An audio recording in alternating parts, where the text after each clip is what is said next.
A number of people have asked me the question, Brandon, what are the steps to moving a load? And how does it work? What's the process? And I get that question. That makes sense.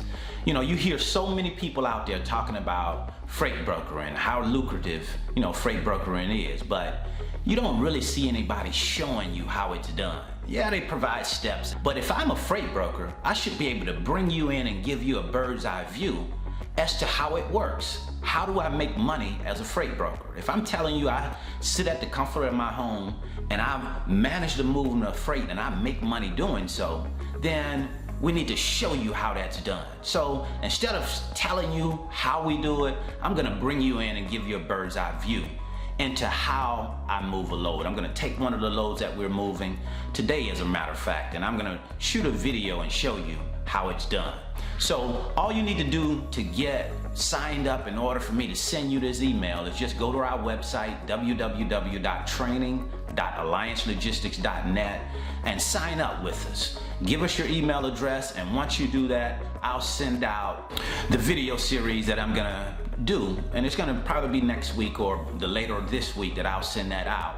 And give you a look at how it works. That way you can see it. And now you can say, okay, well, I can see myself doing that. I think I'll like that. Or I don't think that's for me. So I just want to give you a look at how it works and even break it down and show you how the money lays out, because everybody talks about the money, but nobody shows you that. So I'm going to show you, what we have in a load, what we get that load sold for, and of course, what the profit is that we make on that load.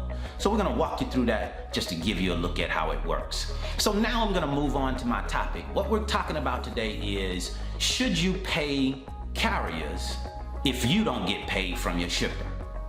Okay? Now, if you're looking like, why wouldn't I get paid from my shipper? Those are my customers. I work with them all the time. Why wouldn't I get paid from them? Well, big companies, small company, medium companies, it doesn't matter. All of them have cash flow problems at some point in time. That's just the ebb and flow of business. That's how it goes. Now, that doesn't mean that all of them are not gonna pay you at some point in time. It just means that sometimes you have cash flow issues. And when you have cash flow issues, then it could lead to non-payment. And if you're a freight broker and you work with customers, you have a customer base, that's just how the business works. Sometimes customers are not gonna pay, or they're not gonna pay on time. So here's what I wanna make sure that we understand as freight brokers. Now, the carrier has absolutely nothing to do with your contract, with your agreement or arrangement with that shipper. The carrier's agreement, his contract, is with you, the freight broker. He is expecting you as a freight broker to pay him when that load is delivered, whether you're doing that on a quick pay or whether you're doing that on a 30-day pay. And it does not matter at all to the carrier whether or not you get paid by the shipper. Now that would be great, I'm sure. I'm sure he would consider that great for you. Good, got it. That's a wonderful thing for you, buddy.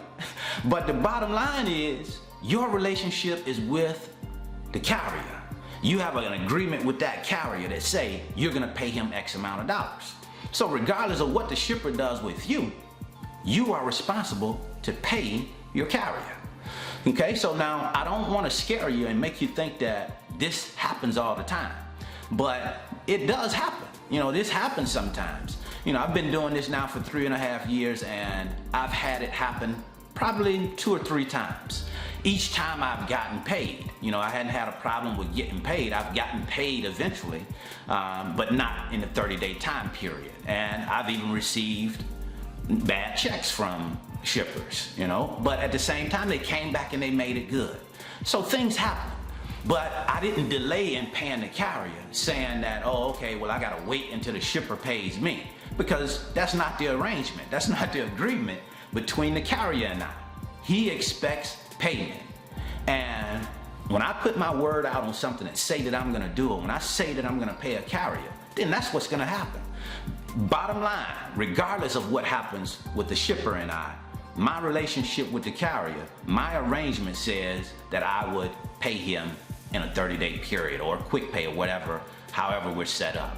So I just wanted to make sure that everybody's on point with that and understand that your responsibility when you're setting up your carrier and you're coming up with your agreement, your contract, you're saying more than likely in that contract that you're going to pay him after that load is delivered. And when it's delivered, he's going to send you an invoice, and regardless of what the shipper does with you, you have to pay your carrier. So make sure you're doing your homework on shippers. Make sure that you're working with reputable shippers.